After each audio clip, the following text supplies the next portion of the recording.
All right, everybody, so we just got our last few parts in for the rear axle here.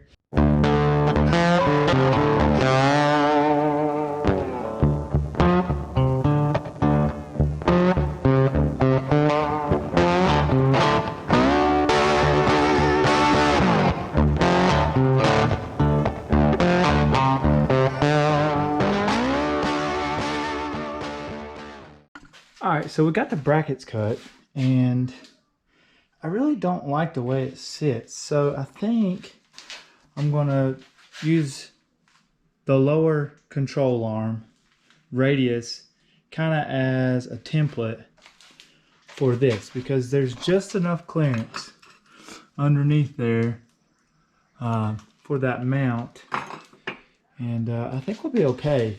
I like the way these look. You kind of get like a little fish mouth on the side and get some separation. I'm thinking about keeping the back there at least up to a certain point. Keep them welded together. You got plenty of room in here. It's not as bad as I had thought. It kind of keeps everything closed off in the back as well. Just something different, which I'm all about something different. I mean, let's be honest. I'm doing everything with a freaking grinder and a drill. So maybe not the easiest thing in the world, but you know, it's definitely coming along, and you know, it pays off in the end. So all right, so this is what we finished with. Kind of got a fish mouth here on the outside from the top part that we cut. Kind of put a little chamfer here. Kind of did some beveling on the sides here.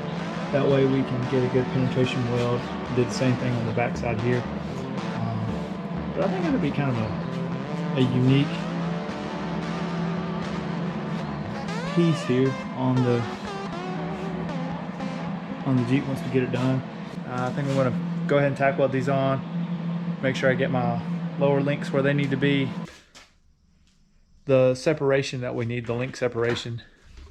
If you look on here, you want to keep your link separation for depending on whatever size tire you're running. So race tires will be 35. You know, I might potentially run 37. So with that being said, you know, 9 1/4 inch at 25% of your link separation. So I think that'll be easily obtainable with this setup. It's been a few days. Been working here on the rear axle. Added a few things here to it. On the bottom side, we added a 1/4 inch plate, ground it down. We also added a field plug on the bottom. That way we have a drain for the fluid on the diff.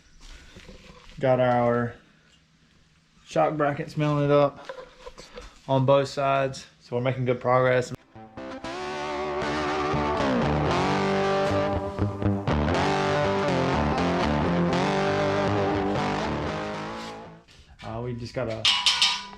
We got a filler plug there for the rear axle. This has come from Ruff Stuff, as well as the body brackets to go on the frame side. These are centered, so they should match well with the Ruff Stuff coil spring brackets that we got there on the bottom.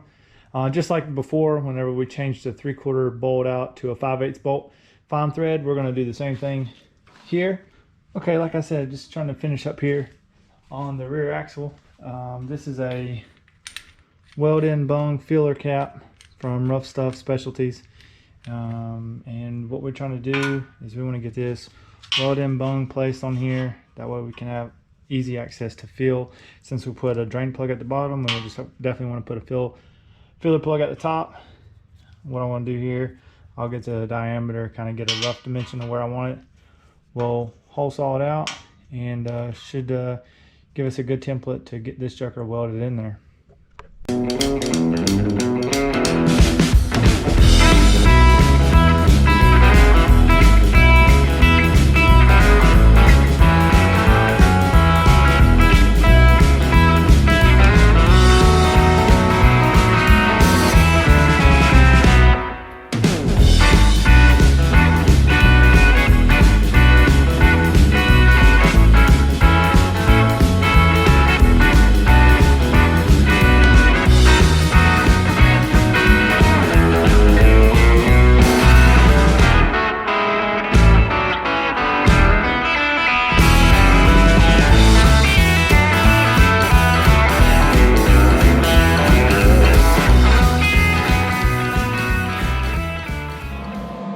Alright, now that we got the bung welded in there, I think it's time to work on these upper coil brackets.